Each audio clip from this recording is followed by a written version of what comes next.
Okay. All right. Welcome to today's clinic on how to run an operating session. So basically, we're going to go over finding information on car cards, finding information on waybills. We're going to talk about locating cars on the layout based on the information on the card. We're going to talk about routing, interchange, yard sorting, blocking, and when waybills have to get turned. As I mentioned before, I'm recording this, put it on YouTube so that other people can see it. So, first thing,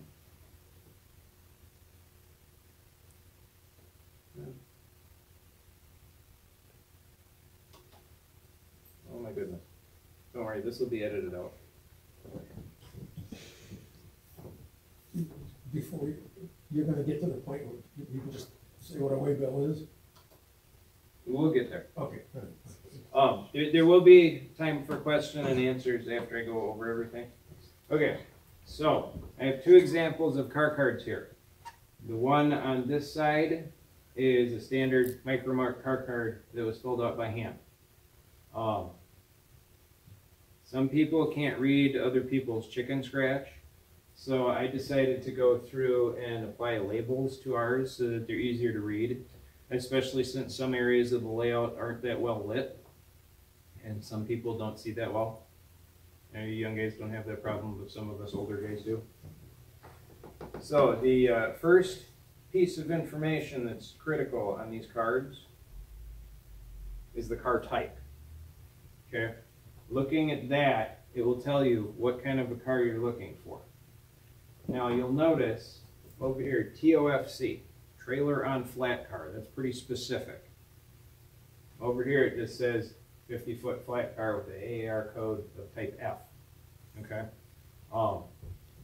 Now that's more of a standard way of doing it. And I have another slide here that actually shows car classes. Now, a lot of places, if they're running with the standard micromark cards, they're going to use the AAR car classes. And within each car class, there are specific designations for certain car types. So like take X for box cars. You could have an XA, an XB, an XM, an XS. Each one of those denotes a different type of box car. However, they're still all Class X. Now, for our group, being that we all have, varied skill and knowledge levels on this stuff, I kind of simplified it all. So, box is a box car, chop is a covered hopper, so on and so forth. So I've got all of our car types on our car cards are listed there, and that's, just for reference in case you happen to be operating somewhere else.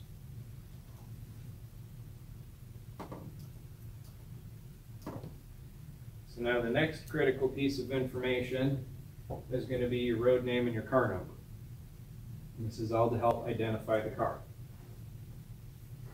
Then a further descriptor, on this side it says description, I put color because that's what we use to describe the cars.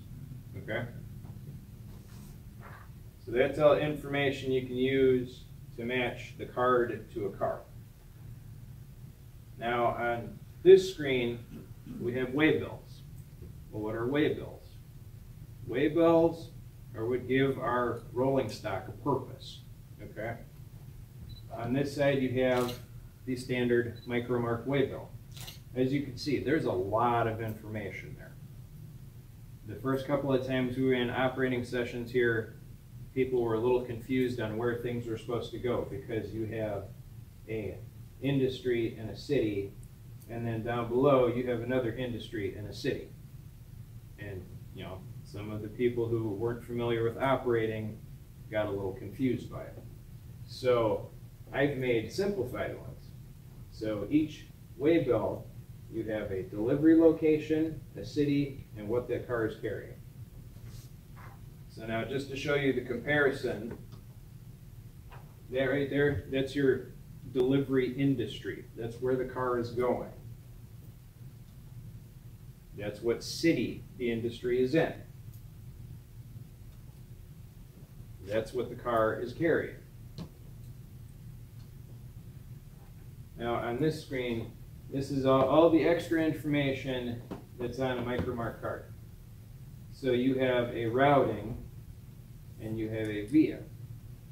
So basically what this card is saying is that this car is going to travel over the Chicago North Western through Butler Yard because it was coming from Lemke Schuyler in Butler.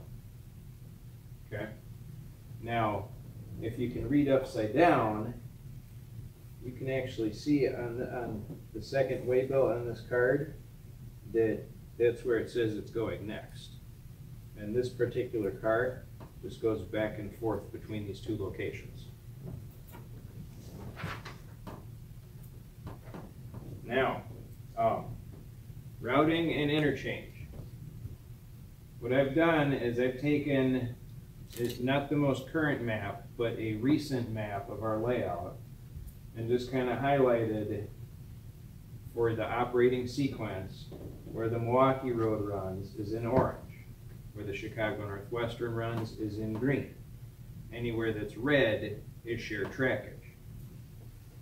The interchange between these two railroads on our layout happens in Watertown.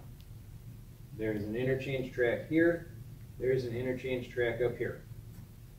Any freight that has to go from one railroad to the other gets dropped off on one of those two tracks so the other railroad could pick it up.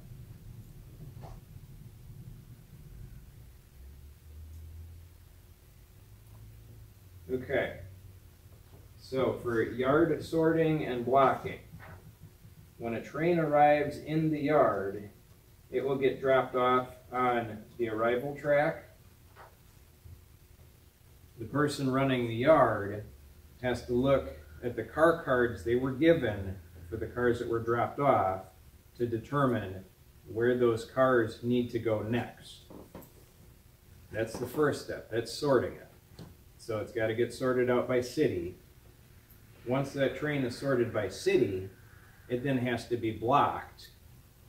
Blocking is rearranging the cars into an order that makes it easy for the train crew to drop off. If the train is not blocked, the train crew has a massive headache on their hands because then they're trying to pick cars out of the middle of the train to drop off. A train that's properly blocked is really easy to deliver because everything is already in the right order and you're not trying to pick cars out of the middle of your train to drop off.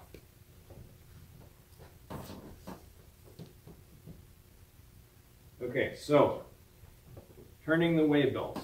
The waybills have 4 listings on them. 1, 2, 3, 4. That waybill, the way we run, should never get turned in the middle of an operating session. Once that car is delivered where it goes, it stays put. At the start of the next operating session, or actually before we start, if a car is where it says it's supposed to be, then that waybill gets turned to the next one. So if it's on 1, it goes to 2. If it's on 2, it goes to 3. If it's on 4, then it goes back to 1. And that is how that car continues to move around the layout. Okay. Anybody have any questions on any of this?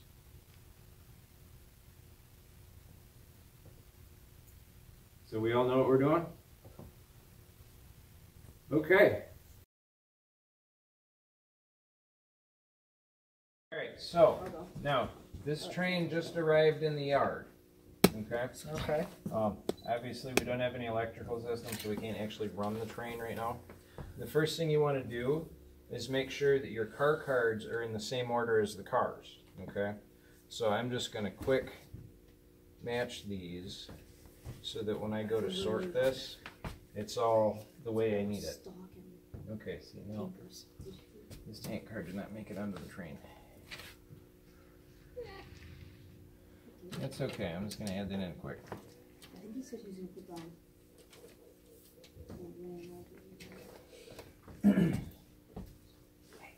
I'm still recording. Alright. Now, where was I? Sea Stocks, Northern Pacific. Trevor, why would you do that? Okay, so now what I'm going to do is I'm going to look at the way these are, the destination cities on the waybills, right? And that's going to tell me which track I need to put these on. So the first car back here says it's got to go to Portage. Now if I'm working the yard, one of these tracks is going to be for anything that's going to Portage, okay? Just like I'll have another track. This is Kendall. Well, Kendall is Chicago North Western, so I'm going to have a track set aside for anything that's got to go to Chicago North Western. Then I've got one for Oconomowoc, so I'll have a track set aside for anything going to Oconomowoc, and so on and so forth. Watertown, Butler would go on the track of stuff going to Chicago North Western. So when you're running the yard, you're going to have to take and make multiple back and forth movements to split these cars up into where they need to go. Now, because we have a full yard, we can't exactly do that. However, we can use these tracks up here. So I'm just going to quick sort these. Okay, so I'm going to say that this track here is going to Portage. Okay, and then I would have a box for that track to put these in. Unfortunately, the yard track boxes are way down there, so I'm not going to do that. But you're already in I'm going to do a big no-no. It's something you should not do during an operating session. Is you don't want to do that. You don't ever want to put the cards on the layout. You don't want to put your throttle on the layout. You don't want to risk breaking anything. Okay, so now this is going to be my track of stuff going to Chicago North Western. I'm going to use this one as Oconomowoc, right? Okay, so now the second card, that says it's also going to Oconomowoc, so that's just going to come over. This one says it's going to Watertown, so I'm going to leave it on the back track. Okay, this one says it's going to Butler, so that's going to go on my Chicago Northwestern track. Okay, this one says Portage, so that's going here. Okay, here's another Oconomowoc.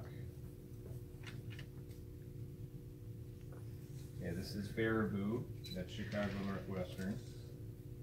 So that goes here. Okay, here's another Oconomowoc one. Okay, here's a Hillsboro. Hillsboro is on Hillsboro Northeastern. What does Hillsboro Northeastern connect to? Chicago Northwestern. Okay, this one says Baraboo, that's Chicago Northwestern. Here's another Oconomowoc. And here's another Oconomowoc. Okay, now, excuse me. So, as Harry mentioned, we're already in Portage, but we're just doing the yard sorting. Then another train will come by and pick those cars up to deliver them. Okay? As far as a blocking order for the stuff that goes to the Chicago Northwestern, we're not worried about that. The guy in their yard can worry about it when he gets that train. Okay? So the Oconomowoc stuff, unfortunately we don't have a lot of blocking to do here because all the stock cars are going to Booth Packing and the tank car is going to Carnation. So in this specific example, we already happen to be blocked. All of the stuff going to Booth Packing is together, and there's only one other industry getting something. And then we only have one car going to Watertown. However, let's say this tank car ended up in the middle of that cut of stock cars. When you go to do the blocking, you would have to pull that tank car out, put the stock cars together, and then put the tank car on one end or the other. Now, when you do the blocking, you'll typically have a cheat sheet, a list that says at the front of the train you want this industry first, this industry second, this industry third. That makes it really easy to figure out what order your train is supposed to end up in. Okay? All right. So now we're going to talk interchange. Okay? So we have this whole train that's going to Butler. Okay? So that train is going to come out of the yard. Hold on, I need to steal my camera. This will be edited out too. That's great.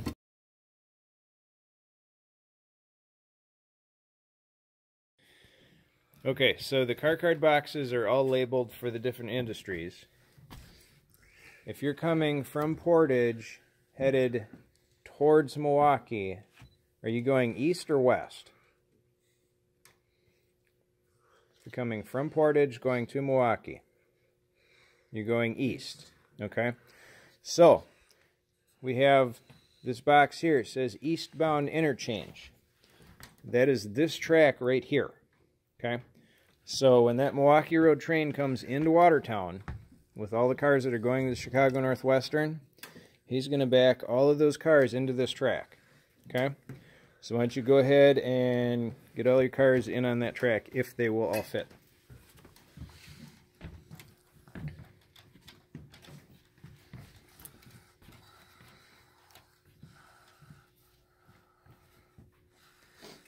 Okay, now another thing that is important is once the cars are on that track, the card can go in the box.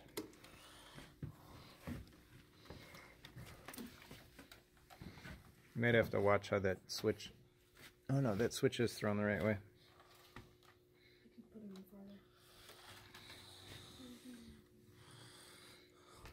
There you go.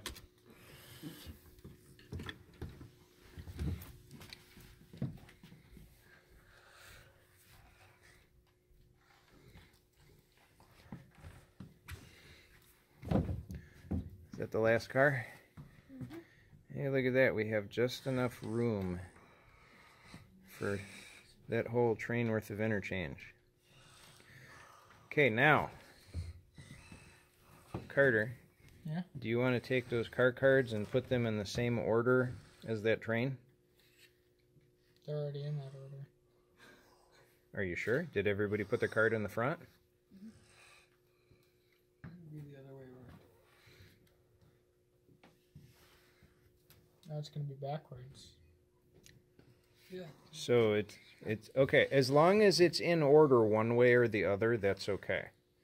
When the Chicago North Western crew comes to pick this up, they can resort those cards because they're going to have to add them to their train's cards. Okay? Now, the next step for this train is another one that we can't do because once you get over there, there's no track anymore. But the next step would be a Chicago North Western crew would pick this train up, take it into the Butler yard, drop it off on the arrival track, where someone in Butler would have to sort them and block them to go back out to their next destination. Okay? So, if we take a look at these cards, all right, so once this card is delivered in Baraboo, before the next session starts, we would take that card and flip it to number 2. Why don't you go ahead and pull that waybill out and flip it. Okay, so now where does it say it's going? The city is Texas City, Texas. Okay, so this card says it's going to Exxon Petroleum in Texas City, Texas. Where is that on the layout? North. The yard. I don't know. Close. Final destination is going to be down here in the hidden staging yard. Okay? So that's a way of making your railroad bigger than it actually is. You can include places that aren't on the layout and just have them be hidden staging. That's how your layout is connected to the rest of the world. So anything that says it is going somewhere that is not on the layout would get put into an interchange train that is going to the staging yard. Okay?